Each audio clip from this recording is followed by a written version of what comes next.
Okay, guys, I'm back again to talk to you about endocrine disruptors. This topic is just making my head spin, but I want to share with you what I'm learning and why it's important. So here we go.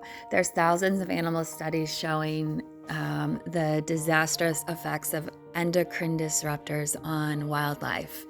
In the British Isles, endocrine disruptors that are being passed to seal pups through their mother's milk appear to interfere with the pup's ability to gain fat that is crucial for their survival. Chemicals called PFAS have been linked to problems with the immune system of sea otters, dolphins, and the reproductive and hormone systems of polar bears. Many male fish in European rivers and in the North Sea are abnormally producing the female egg yolk protein. Male falcons in Spain have been feminized and have been found to produce the female egg yolk protein as well. It is thought that endocrine disruptors polluting the oceans around the United Kingdom are the reason why certain populations of whales have not reproduced for more than 25 years. This is a hot topic in science and in governmental systems right now. Researchers are trying to get an understanding of how all of these chemicals are affecting us humans. Right now, researchers believe endocrine disruptors are increasing rates of infertility. They've been shown to decrease sperm counts in men. They also believe that endocrine disruptors are increasing the risk for infertility for women. Endocrine disruptors are believed to have a link with the increasing rates of obesity and diabetes that we are seeing.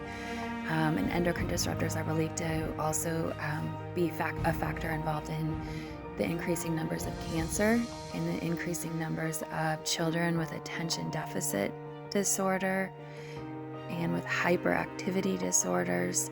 And we're also seeing that endocrine disruptors likely have a role in the increased numbers of mental health issues, along with issues in elderly like schizophrenia. Researchers believe endocrine disruptors may be a factor in common female issues such as endometriosis and polycystic ovarian syndrome. There's also a concern that researchers have with epigenetics, theorizing that once our hormonal systems are affected or damaged by endocrine disruptors, that we pass those changes down to our children and grandchildren. Okay, so now I've probably got your head spinning too. So some tips. We cannot completely eliminate our exposure to endocrine disruptors, but we can greatly decrease our exposure to these chemicals. A few ways to decrease chemicals in your body. Try to eat clean. Steer clear of fast foods and highly processed foods. Try to buy organic produce. If you're unable to find organic produce or you can't afford it, make sure you wash your produce really, really well with water and vinegar. You want to try to wash off as much of the pesticide residue as you can so that you're not eating it.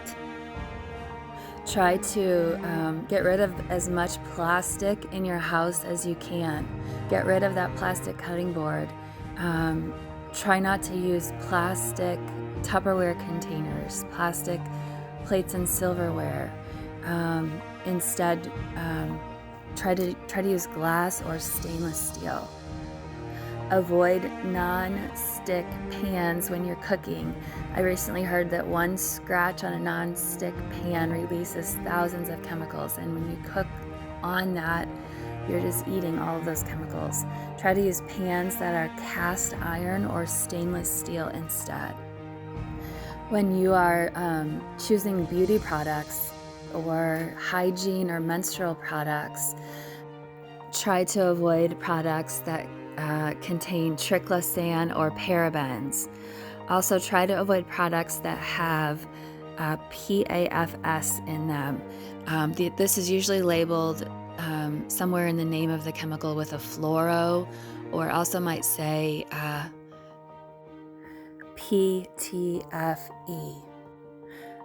Try to avoid beauty products and household cleaners that say fragrance and on the list of ingredients, because manufacturers do not have to disclose the chemicals that are in that so-called fragrance.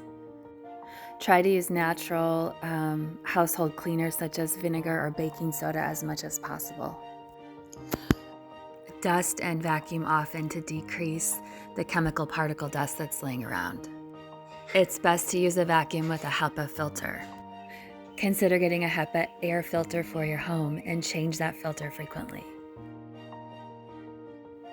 Start with one thing at a time and just slowly make progress in your home. But remember, your family and your children are so important that we can't wait for government officials to get a handle on all of this. And we need to just take action to keep our families and homes as healthy as possible.